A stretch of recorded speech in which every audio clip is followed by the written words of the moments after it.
رکوع سے ہم لوگ سر اٹھاتے ہیں نا، سمیع اللہ لمن حمدہ کہہ کر کے، تو سر اٹھا کر کے سیدھے کھڑا ہونا جب تک کہ سارے اعضاء، ساری ہڈیاں اپنی جگہ پر نہ چلی جائیں، سیدھے کھڑا ہونا اطمینان کے ساتھ، یہ بھی کیا ہیں؟ ارکان میں سے ہیں۔ اسی طرح سے 7 اعضاء پر سجدہ کرنا۔ کتنے اعضاء پر؟ 7 اعضاء پر سجدہ کرنا۔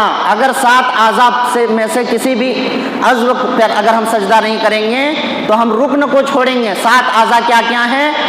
دونوں قدم، دونوں ایڑیاں، دونوں گھٹنے، 4 دونوں ہاتھ، 6 ناک اور پیشانی دونوں ملا کے 1، کتنا ہوا؟ 7۔ یاد رکھیں کہ پیشانی کے ساتھ ساتھ ناک بھی زمین پہ رکھنا ضروری ہے۔ اگر ہم صرف پیشانی کو رکھیں گے اور ناک کو زمین میں نہیں رکھیں گے تو ہماری نماز صحیح نہیں ہوگی، ہمارا وہ سجدہ صحیح نہیں ہوگا۔ ہم کو ناک اور پیشانی دونوں زمین پر رکھنا ہے۔ 7واں رکن ہے سجدے سے سر اٹھانا۔ سجدے سے سر ہم لوگ اٹھاتے ہیں، تھوڑی دیر کے لیے بیٹھتے ہیں تو سجدے سے سر اٹھانا۔ 8واں رکن ہے دونوں سجدوں کے درمیان بیٹھنا۔ اگر کوئی آدمی دونوں سجدوں کے درمیان نہ بیٹھے تو اس کی وہ رکعت نہیں ہوگی۔ دونوں سجدوں کے درمیان بیٹھنا یہ بھی کیا ہے؟ نماز کا رکن ہے۔ آخری تشہد کے لیے بیٹھنا۔ اگر ہم 3 رکعت جیسے مغرب کی نماز پڑھ رہے ہیں یا 4 رکعت والی نماز پڑھ رہے ہیں تو جو آخری تشہد ہے اس میں بیٹھنا نماز کا رکن ہے، اور جو پہلی تشہد ہے اس میں بیٹھنا یہ رکن نہیں بلکہ واجبات میں سے ہم بتائیں گے۔ آخری تشہد میں بیٹھنا یہ نماز کا رکن ہے، اور آخری تشہد میں التحیات پڑھنا۔ آخری تشہد میں التحیات پڑھنا یہ بھی کیا ہے؟ ارکان میں سے ہے۔ اور آخری تشہد میں درود پڑھنا۔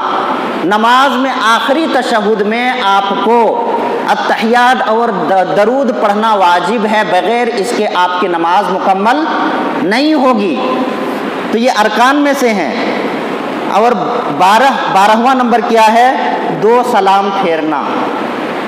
2 سلام پھیرنا یہ کیا ہے؟ ارکان میں سے ہے۔ 13واں کیا ہے؟ ان تمام ارکان کو اطمینان کے ساتھ ادا کرنا۔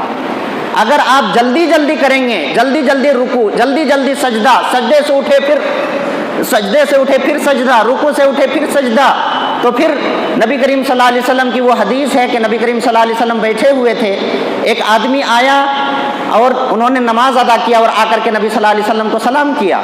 نبی کریم صلی اللہ علیہ وسلم نے سلام کا جواب دیا اور کہا فرجع فصلی، جاؤ اور نماز پڑھو، اس لیے کہ تم نے نماز نہیں پڑھی ہے۔ اس نے دوبارہ نماز پڑھا، پھر آ کر سلام کیا، پھر نبی صلی اللہ علیہ وسلم نے کہا فرجی فصلی، جاؤ لوٹ جاؤ پھر سے نماز پڑھو، تم نے نماز پڑھا ہی نہیں ہے۔ پھر وہ گیا، ایسے 3 مرتبہ نبی کریم صلی اللہ علیہ وسلم نے جب کہا تو اس کے بعد اس آدمی نے کہا اللہ کی قسم اس سے بہتر ہم کو نماز پڑھنا نہیں آتا۔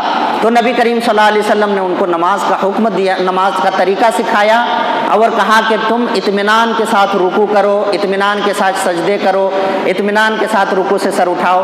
تو اگر ہم جلدی جلدی کرتے ہیں، اگر ہمارے ارکان پورے نہیں ہوتے ہیں تو ہماری نماز نہیں ہوگی۔ اگر ہمارے ارکان اطمینان کے ساتھ نہیں ہوں گے تو ہماری نماز نہیں ہوگی۔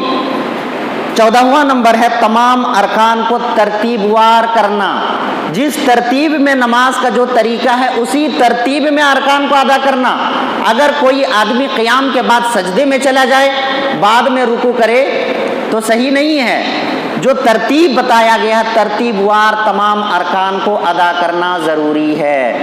تو یہ جو 14 ارکان ابھی بتائے گئے ہیں، ان ارکان میں سے اگر کوئی بھی رکن چھوٹ جائے تو ہماری نماز صحیح نہیں ہوگی، یا جس رکعت میں وہ رکن چھوٹا ہو وہ رکعت ہماری صحیح نہیں ہوگی، اس کو دہرانا ہوگا اور سجدے سہو کرنا ہوگا۔ اور اگر جان بوجھ کر چھوڑ دیں تو نماز باطل ہو جائے گی، اور اگر سہون چھوٹ جائے غلطی کی وجہ سے اور یاد آ جائے تو اس کو دہرانا ضروری ہے اور پھر سجدہ سہو کرنا ضروری ہے۔ اب اس کے بعد آئیے ہم دیکھتے ہیں واجبات۔ واجبات کیا ہیں جس کو دہرانا ضروری نہیں ہے بلکہ صرف سجدہ سہو کرنا کافی ہے؟ تکبیر تحریمہ کے علاوہ تمام تکبیرات کہنا۔ تکبیر کا مطلب کیا ہوتا ہے؟ اللہ اکبر کہنا۔ تکبیر کا مطلب اللہ اکبر کہنا، تو تکبیر تحریمہ یعنی نماز کے شروع میں جو ہم نے تکبیر کہا، اس کے علاوہ جتنی بھی تکبیرات ہیں ان تمام تکبیرات کو پڑھنا کیا ہے؟ ارکان ہے یا واجبات؟ واجبات ہیں۔ سمع اللہ لمن حمدہ کہنا، سمع اللہ لمن حمدہ کس کے لیے کہنا واجب ہے؟ امام کے لیے۔ اور کس کے لیے؟ جو تنہا آدمی نماز پڑھتا منفرد، اس کے لیے سمع اللہ لمن حمدہ کہنا واجب ہے۔ اگر وہ نہ کہے تو سجدہ سہو کرنا ہوگا، لیکن مقتدی کے لیے کیا ہے؟ مقتدی کے لیے واجب نہیں ہے۔ مقتدی کے لیے کیا ہے؟ ربنا ولک الحمد پڑھنا، یہ واجب ہے۔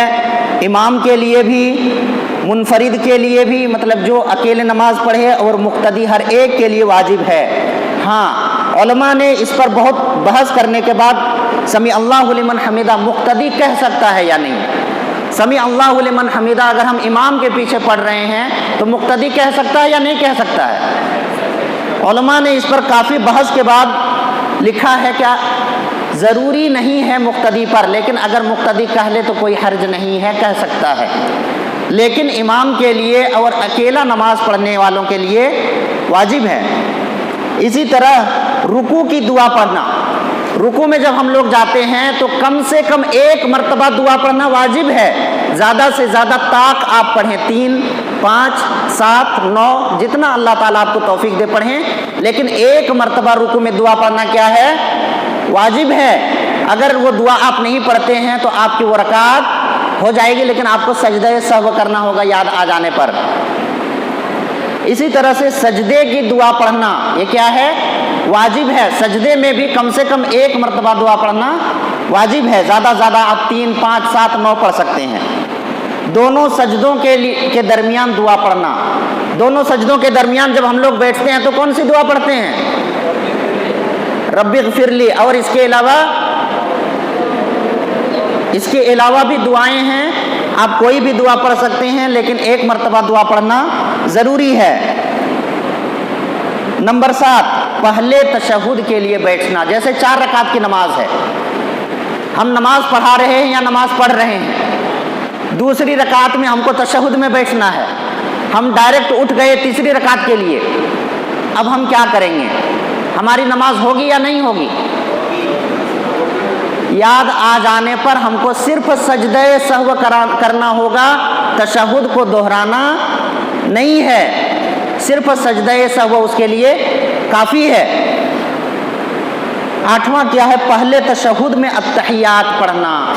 پہلے تشہد میں بیٹھے ہیں تو پہلے تشہد میں بیٹھ کر کے التحیات پڑھنا یہ کیا ہے؟ واجب ہے، لیکن یہ ارکان نہیں ہے، واجب ہے۔ اگر بھول جائے تو سجدہ سہو ضروری ہے۔ اب اس میں سے ارکان اور واجبات میں سے اگر کہیں پر بھی آپ لوگوں کو کچھ ڈاؤٹ ہے تو پوچھ سکتے ہیں، صرف 2 منٹ کے اندر، اس کے بعد پھر ہم آگے بڑھیں گے۔ کچھ ڈاؤٹ ہے ارکان اور واجبات میں آپ لوگوں کو؟ کس میں؟ واجبات میں پہلا ہے تکبیر تحریمہ کے علاوہ تمام تکبیرات کہنا، اور دوسرا سمع اللہ لمن حمدہ۔ یہ سب جو چھوٹ گیا وہ نہیں۔ اگر کچھ شک ہے تو آپ پوچھ سکتے ہیں۔ جیسے سجدہ میں دعا پڑھنے کا جی دعا پڑھ سکتے ہیں جی سجدہ میں کچھ الگ دعا پڑھ سکتے ہیں؟ سجدے کی دعا جیسے سبحان ربی الاعلیٰ ہے، اس کے علاوہ سبوح قدوس رب الملائکۃ والروح ہے، اس کے علاوہ بہت ساری دعائیں ہیں جو دعائیں معصور ہے، سنت احادیث صحیح حدیث سے جو ثابت ہے، کوئی بھی دعا پڑھ سکتے ہیں، لیکن ایک مرتبہ ضروری ہے، ایک سے زائد آپ پڑھ سکتے ہیں، لیکن طاقت ہونی چاہیے۔ جی جی جی جی جی جی اگر آپ امام کے پیچھے نماز پڑھ رہے ہیں اور ارکان یا واجبات میں سے اگر کہیں امام سے غلطی ہو جا رہی ہے تو آپ لقمہ دے سکتے ہیں۔ جیسے تیسری رکعت کے لیے وہ کھڑے ہو رہے ہیں، دوسری رکعت میں نہیں بیٹھے، تو آپ لقمہ دے سکتے ہیں۔ اگر امام آپ کے لقمہ یعنی آپ نے جو سبحان اللہ کہہ کر کے انہیں امام کو یاد دلایا، اگر امام انہیں قبول کر لیتے ہیں تو اٹھ بھی جاتے ہیں اور پھر بیٹھ جاتے ہیں تو سجدہ سہو ضروری نہیں ہے، لیکن اگر وہ کھڑے ہو گئے پھر کھڑے ہی رہتے ہیں تو پھر بعد میں سجدہ سہو کرنا ہوگا۔ جی